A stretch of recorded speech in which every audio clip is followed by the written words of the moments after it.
చాటున పిందెను చూస్తా, సోకు తీగల్లో పండును కోస్తా, నువ్వొస్తే కప్పిస్తా ముద్దుల ముంతమ్మో. ఉక్కపోతకి ఊపిరి పోస్తా, పక్క మేకకు పంట కట్టిస్తా, ముద్దిస్తే బుక్కిస్తా మధ్యల మోతయ్యో. ఓలమ్మో పుకారులో షికారుగా రావమ్మో, ఎదలే ఏడెక్కిస్తే ఎట్టాబులమ్మో.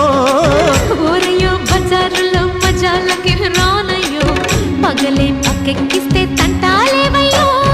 మిట్టిల మీదున్న మిస్సమ్మయ్య సంటే వడ్డీలతో పాటు ఒళ్ళోకి వస్తూ